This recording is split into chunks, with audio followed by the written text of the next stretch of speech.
Let's talk about boasting. Let me tell you a story that happened in my own family. My grandchildren, age 6 and 4, were grateful. These two boys were grateful that I had found this bag, or someone gave me a whole bag of Beanie Babies. And these are old little beanbag stuffed animals. And so I brought them to them, and like little boys do, they were throwing them around. That's how they wanted to play with them. So I said, well, let's set a trash can over here on this side, and let's try to throw them in, see who can score the most points, and how we can get them into the bucket and so on. So it wasn't long before there were these comments coming out that said, "Ha, you didn't do good," or "You missed," or "Oh, there I did, beat you again." I'm going, whoa, something's wrong here. So I told the boys, come on, let's talk about this.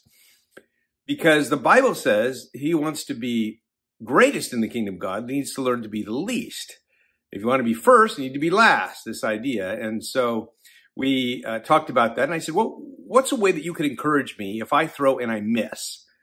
And they said, good job, or something like that. So we went to bat to play again. It was a lot of fun. And the comments that the kids were making were just so great.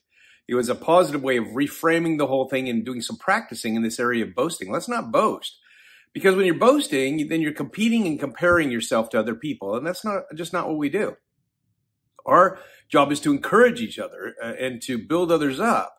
That's why it says in Hebrews 12:1 and 2, it says, therefore, since we are surrounded by such a great cloud of witnesses, let us throw off everything that hinders and the sin that so easily entangles, and let us run with perseverance the race marked out for us, fixing our eyes on Jesus, the pioneer and perfecter of our faith. See, we're not fixing our eyes on other people.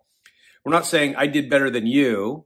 We're fixing our eyes on Jesus, because every one of us has their own path that we're following with the Lord.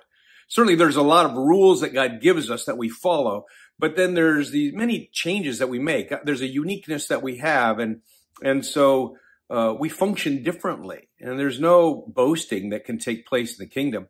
And so we teach our children at a young age that that's a form of selfishness. It's a way that you're drawing attention to yourself.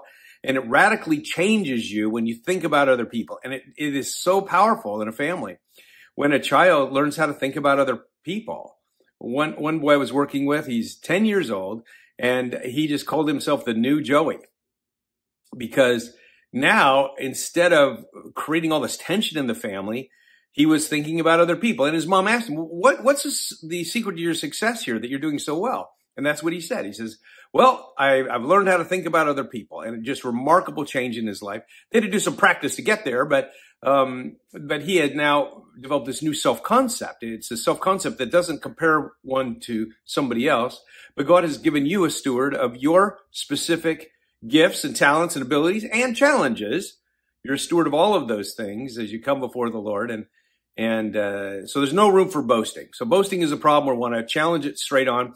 And we want to say, look, boasting is it's drawing attention to yourself to try to make yourself feel good because you think you're better than somebody else. And you can always find somebody whom you're better than, and you can also find people who are better than you.